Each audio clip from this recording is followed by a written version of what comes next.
हिंदी साहित्य विद टीके का नमस्कार। जय हिंद साथियों, स्वागत है आपके इस यूट्यूब चैनल पर। इससे पहले वाले क्लास में हम लोग देखे थे व्यंजन वर्ण का विभाजन, जो कि 1 नंबर में उच्चारण के स्थान पर देखे थे और इसका ट्रिक बताए थे KTM 2। आज हम लोग व्यंजन वर्ण का दूसरा नंबर में देखना है, जो कि प्राणत्व के आधार पर है। अब आज प्राणत्व के आधार पर हम लोग बांटेंगे। प्राणत्व के आधार पर 2 भागों में बांटा है। 1 नंबर में अल्पप्राण, 1 नंबर में अल्पप्राण और 2 नंबर में महाप्राण। अब अल्पप्राण कहते किसको है, देख लेते हैं। ये क से ह तक जो है व्यंजन वर्ण है, जो कि अल्पप्राण और महाप्राण 2 भागों में बांटा जाता है। इसको प्राणत्व के आधार पे याद रखना है, ये प्राणत्व के आधार पे है, अल्पप्राण और महाप्राण। अल्पप्राण किसे कहते हैं?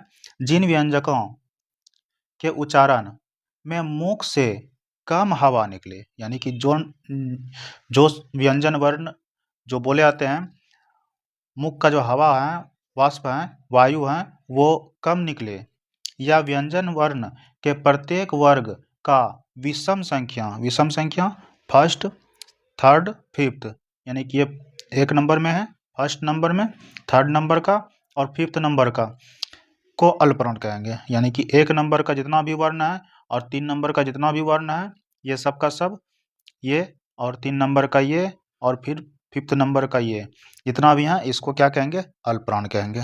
ठीक है। दूसरे नंबर में है महाप्राण। जिन व्यंजकों के उच्चारण में मुख से अधिक हवा निकले, अल्पप्राण में याद रखना है कि कम हवा निकले और महाप्राण में अधिक हवा निकले, या व्यंजन वर्ण के प्रत्येक वर्ग का सम संख्या यानी कि 2 और 4। कौन सा वर्ग? वर्ग 2, ये 2 और वर्ग 4 का जितने भी वर्ण है वो सब का सब महाप्राण के अंतर्गत आता है। ठीक है। और उसके बाद ये तो क वर्ग, च वर्ग, ट वर्ग, त पर प वर्ग तक का हो गया। अब अंतस्थ वर्ग में जो आता है, अंतस्थ वर्ण का जितना भी वर्ण है, य, र, ल, व, वो अल्पप्राण में आता है, और उसमें व्यंजन वर्ण का जितना भी वर्ण है वो महाप्राण के अंतर्गत आता है।